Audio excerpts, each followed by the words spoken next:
Nhanh lên để còn đi Monaco. Bây giờ mình nghĩ đến nhưng mà cho có động lực.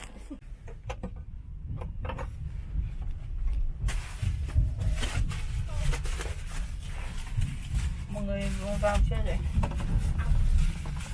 Trải ra cho nó sạch.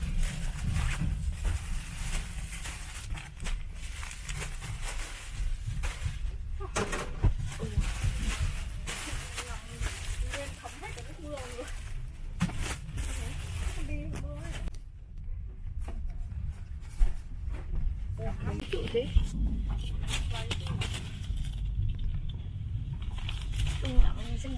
Ôi trời.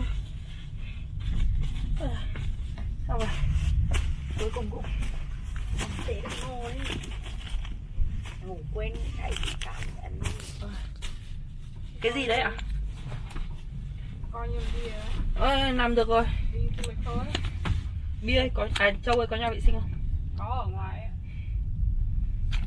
Mình ở là ở cả ở Ni đấy. Anh ơi, anh bỏ cái này lên kia. Cái chịu được sống mất phải cho quay đầu. Ra đây tôi gặp người quen, như là ở đại sứ đại siếc mẹ con quen mình. Cầm một con đi.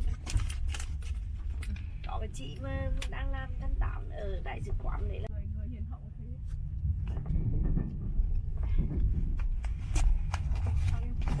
Có wifi đấy ạ. Mọi người xài wifi đi.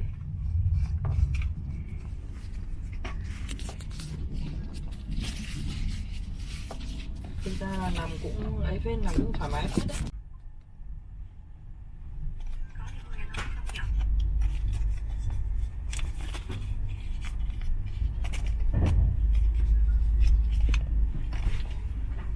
Tháng 6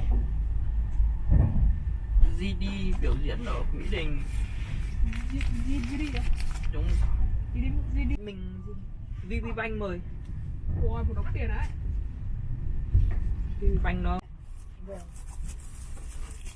20 triệu. thế đó, rất còn nhiều người tiền quá.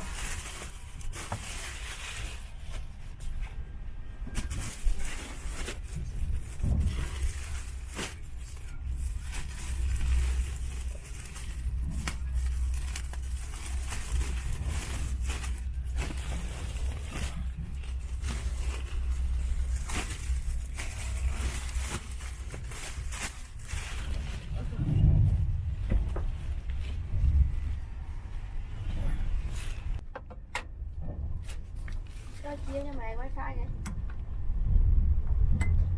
Đi. Đó. Chia cho mày wifi này. Nó là Galaxy à? Không, châu. Mình ra đây vẫn. Linh Phang mà như thế mà còn bị cắm sừng nữa, có mà. Ai phải biết được ước áo bị cắm sừng nữa. Thằng đấy lại ra bài mới, còn Linh Phang lại ra bộ sưu tập mới. Được đâu, đi được mấy đứa đấy thôi. Anh đừng có đố cái trò. Không biết.